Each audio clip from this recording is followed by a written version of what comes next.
Greetings and welcome.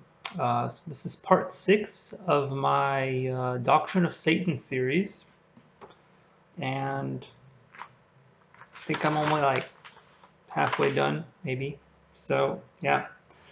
Um, so let's continue where we left off. Um, so so for my my next verse I have here where it says that Satan is God of this world and that he blinds the lost. So that's going to be 2 Corinthians 4:4.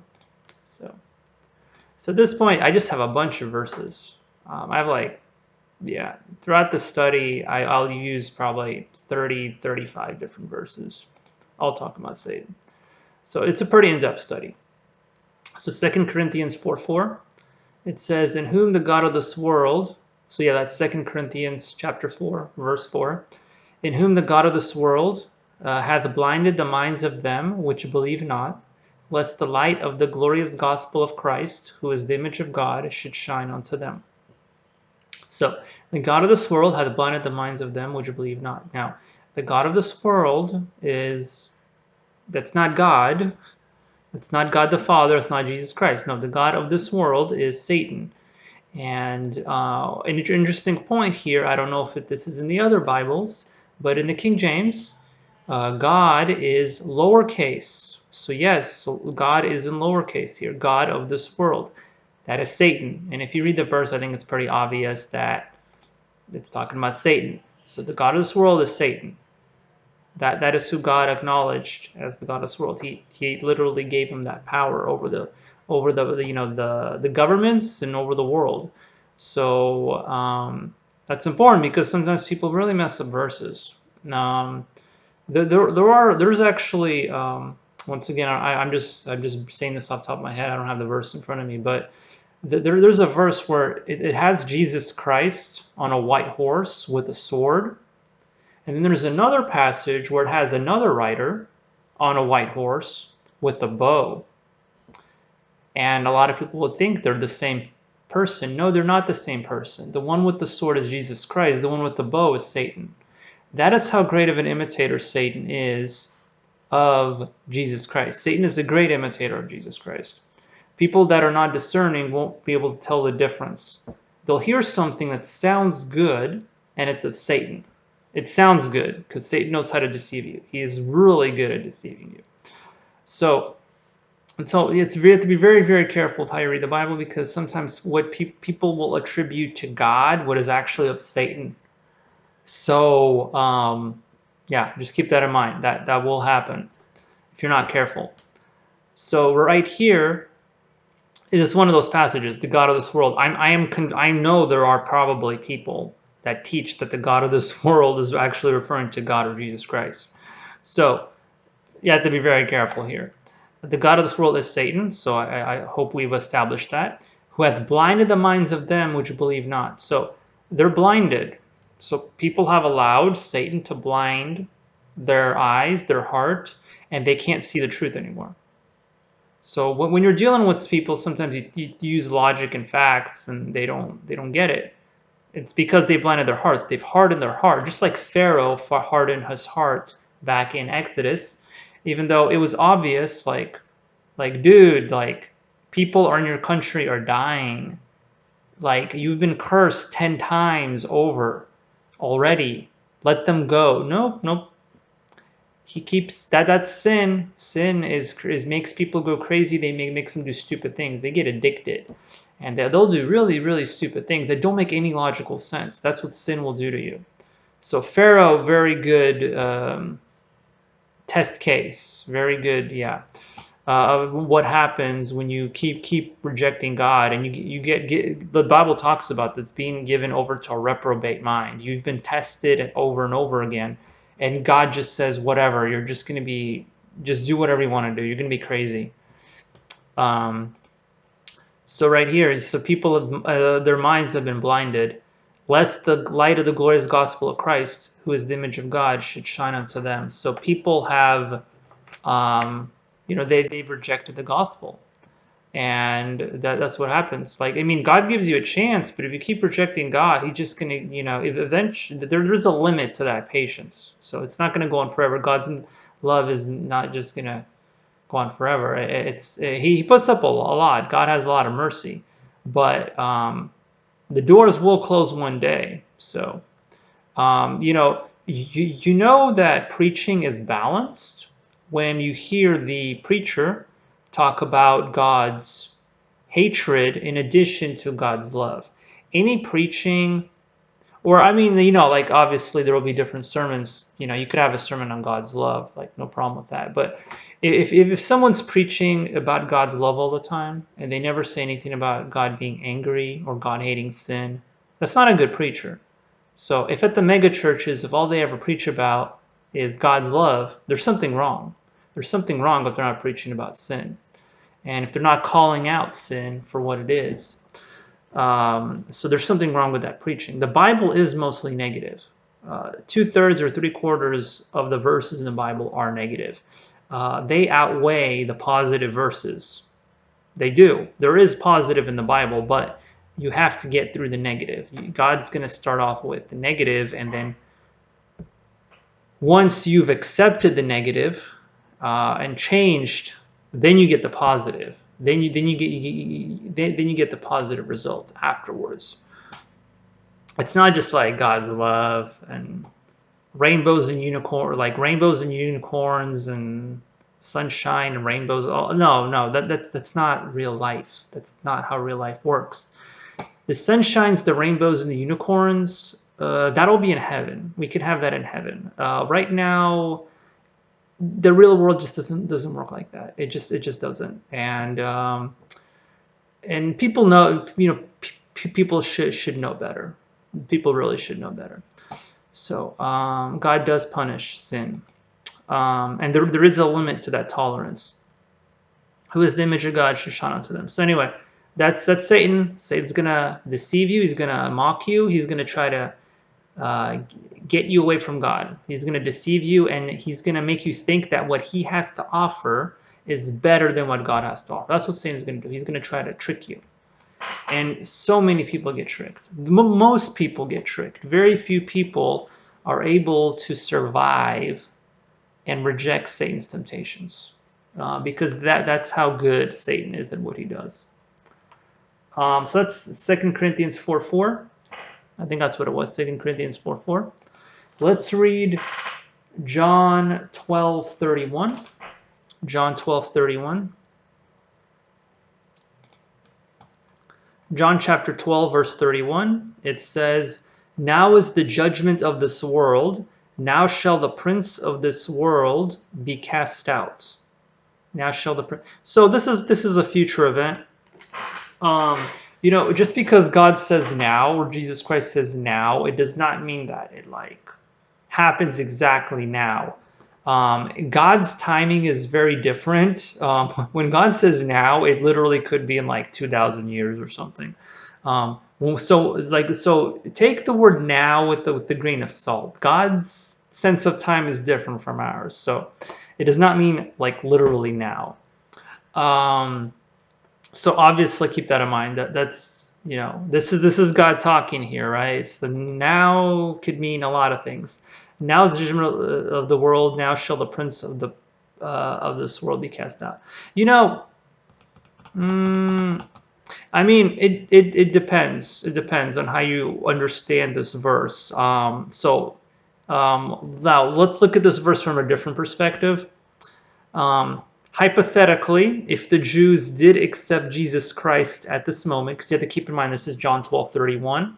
So this is, Jesus Christ is still alive. He didn't get crucified yet, and all of this. And the Jews had a chance to accept Jesus Christ. That's not what happened, and God knew that wasn't going to happen. But let's say hypothetically, if the Jews did accept Jesus Christ, then he would have become the king, and he still would have had to have died by the hands of the Romans, so that he could, so we could have forgiveness of sins. That still would have happened.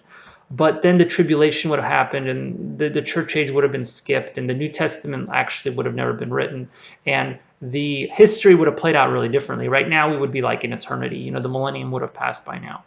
So in that scenario, then yes, the judgment would have been right there. So it's very interesting.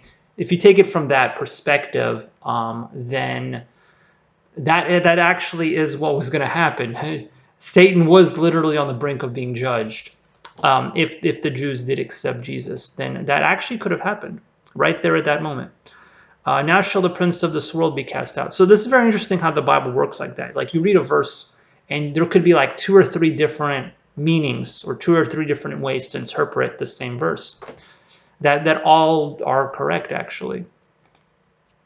So 12:31. Now shall the prince of this world be cast out. So Satan will be cast out. He will be sent to hell. Actually, for those of you interested, if you read the book of Revelation, you can actually see what happens in tribulation. He's going to get cast out. He's going to get sent to hell, and he's going to be in hell for 1,000 years during the millennium. He will shortly be released from hell, and then he is going to start like another world war probably, and he's going to lose, and then he's going to get sent back to hell. So that's Satan. He's going to get sent to hell. So basically, he's going to get sent to hell for 1,000 years. He will be released for a little bit of time, and then he's going to get sent back down there again. So, and that's all written down in Revelation. The future has already been foretold. Prophecy has been made. All of that's already written down. We already know that. So it's good. It's good to know the future. So it's good.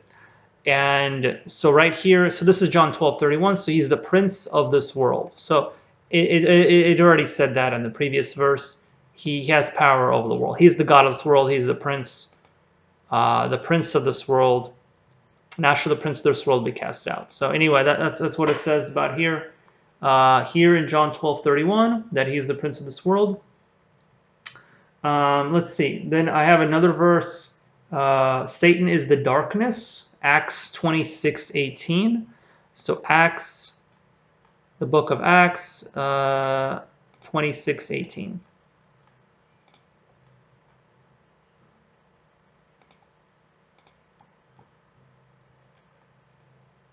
26:18. To open their eyes and to turn them from darkness to light, and from the power of Satan unto God, that they may receive forgiveness of sins and inheritance among them which are sanctified by faith that is in me. Wait, what? Acts 26:18. Oh, right. No, it's the right verse. Okay. For a moment, I thought it was the wrong verse. To open their eyes and to turn them from darkness to light, and from the power of Satan unto God. So he is the darkness. And before you got saved, you were in darkness. Your eyes only saw the darkness. Satan had clouded your vision.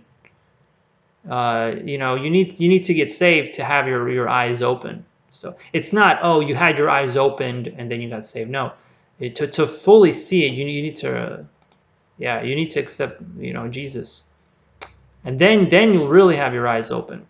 And turn them from darkness to light, and from the power of Satan unto God, they may receive forgiveness of sins and inheritance among them which are sanctified by faith that is in me. So inheritance. So your salvation is already there, but inheritance, that's going to be contingent upon having a good relationship with God. That's how you get your inheritance. I've already mentioned this in several videos. But if about 1 Corinthians 11:31. I'm not even quoting the verses right, but anyway, it's the one about the judgment seat of Christ, where it talks about the gold, silver, precious stones, and all of that. So, that's when you're judged for your works, basically. And it's not your soul. Your soul's saved. But you're getting rewards based on what you've done in your life. God rewards good work. So, an inheritance among them which are sanctified by faith that is in me. So that's, he is the darkness. And also, let's see, Christ delivers from darkness, Colossians 1:13. So I'm just kind of going through these verses quickly now, because I don't know. I feel like I've said a lot about Satan, but there's still more. There's still more to say. There's so many verses that talk about him, and I mean, I probably didn't even mention all of them. There's probably more verses. But here you can get quite a bit about Satan. The Bible mentions him quite a bit actually. Colossians 1:13, who hath delivered us from the power of darkness and hath translated us into the kingdom of his dear Son. So we've been delivered, right? So like I said before, we're not of Satan anymore. We're saved. He delivered us from the power of darkness and translated us into the kingdom of God. Does it say translated? Into the kingdom of his dear Son. So we've been translated. It's basically like almost like teleported, like teleported. You've been just moved there, you've been like teleported into the kingdom of his Son, of Jesus Christ, and that's a future event. So it's interesting that God sees time differently. For us, time is like linear. We can only see we can see the present moment. We can't see the future. But for God, like time doesn't mean anything. He could see all of time simultaneously. So when he says we're translated to the kingdom of his dear Son, even though that's for us, that's a future event, but for God, it's already happened. So whenever God talks about time, things like now or stuff like that, you have to just keep in mind this is God talking in his time, which could literally be something that happens in like 2,000 years or something like that. But it's already happened because God said it, so it's already happened. Even though for us, it's like we're still waiting, basically. But in God's time, it's like it's done. It's guaranteed. So Christ delivers us from that darkness. So that's Colossians 1:13. And finally, let's see, one more verse. Yeah, before I move on to the next point, it's better I close it off here. So Satan is the opposite of Christ. So like I've said before, Satan is a very good deceiver. He's a very good imitation of Jesus Christ. Very good. He's not going to appear to you with like devil horns, and like how they picture Satan in a lot of times with like devil horns, and he's like got like a dragon and all that. Like, yeah, he could appear like that, but no. If Satan wants to trick you and deceive you, he's gonna appear attractive. He will appear as some kind of like handsome man, and be very charismatic, and people he'll seem like a nice guy. He'll be seen, and then he's a psychopath, and that's happened before. There's probably cases of that where someone seems like a normal person, super nice, charismatic, but they're a psycho. They're actually an actual psycho, and that's what Satan would appear as some crazy psychopath serial killer that seems like a totally nice guy. That is who Satan will appear as, and he'll deceive you and trick you. And so Satan is the opposite of Christ. So he basically, what do they call that? I'm sure there's a lot of talk about that in the psychology realm. Like narcissists, psychopaths, sociopaths. There's plenty of videos on those topics, but that there are people like that. If there are people like that, then you better believe Satan is even worse than those people. He's even more deceptive, and he's even more tricky. So Satan's opposite of Christ. Let's read Hebrews 2:14.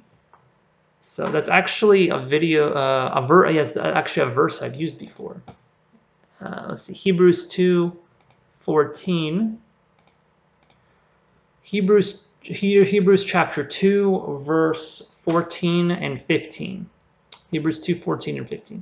For as much then as the children are partakers of flesh and blood, he also himself likewise took part of the same, that through death he might destroy him that had the power of death, that is, the devil, and deliver them who through fear of death were all their lifetime subject to bondage. So, for as much then as the children are partakers of flesh and blood, he also himself likewise took part of the same, that through death he might destroy him that had the power of death, that is, the devil.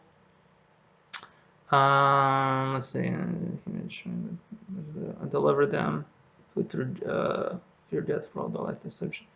So anyway, he's the exact opposite, basically. Likewise, let's see. Okay, yeah, I'm back. So anyway, what I wanted to say here is that Satan has the power of death, which that's a pretty serious power. And we as people, if you look at verse 13, it says we have the fear of death, and we're all their lifetime subjects. So we're subject to bondage. We're bound by sin and by our mortality. Fear of death, and all of humanity is bound by this. And Jesus Christ freed us from that, so we can have freedom from this fear of death and bondage to our mortality, and obtain immortality. And we can only get that through Jesus Christ. So Satan had power over that, and now Satan doesn't have power over us anymore. If you're saved, you're free from that. You don't have to worry about that, about Satan's power over you, because God's on your side. God's on your side now. That through the death he might destroy him that had the power of death, that is the devil. So he has this power, and Satan's judgment is coming. It's already guaranteed that he's going to hell. Like, that's it. He's going to try to do as much damage as he can while he has the chance. Satan's going to take advantage of it and try to bring down as many people with him as possible. But he's already guaranteed to go down. So instead of fearing Satan, I would get on God's good side. I would fear God. I would have reverence for God. I'd get saved. If you're not saved yet, I would definitely consider that, because it's eternity. Okay, it's not just your lifetime. It seems like a long life, but compared to eternity, it's nothing. So. But yeah, don't take my word for it. Pray to God, read the Bible. It is a faith thing. It's not something I can just express in words. I could use intellectual reasoning to prove to you God's real, give you archaeological evidence about the Bible, and there is a lot of it. There's a lot of scientific archaeological evidence to support the Bible, a lot more than people realize. Because people don't want to realize it. People don't want to believe that there is actually that much archaeological scientific evidence to back up the Bible. But when I got saved, I believed in God. I didn't know all of that. Like, I learned all that later because I was just, interested and curious, and I wanted to strengthen my faith. So I learned all of this stuff. And if you're a Christian and you're weak in your faith, I'd recommend learning that stuff. You want to have faith in the Bible and God, and but ultimately there's going to be faith, because there's some things in the Bible that you're not going to be able to prove. Like, I don't understand everything God does and why He does it the way He does it. So ultimately, it is going to be faith, and you're going to have faith in Jesus Christ, and faith in God, and faith that the Bible is real and is going to come true 100%, and that every prophecy in the Bible will come true. And that is going to take faith, because that's not something you can prove. So there is an element of faith. There are facts that can back up the Bible, and that helps strengthen your faith. But ultimately, it's going to be faith. You're gonna have to believe it. So anyway, I think that ends this video, and so yeah, I'll see you next time. So all of that, the last two videos, that was just the second sub point. Now I'm gonna get onto my third sub point, and it's gonna be like video 7 about the character of Satan, and yeah, I have plenty more to talk about. So I'll see you next time.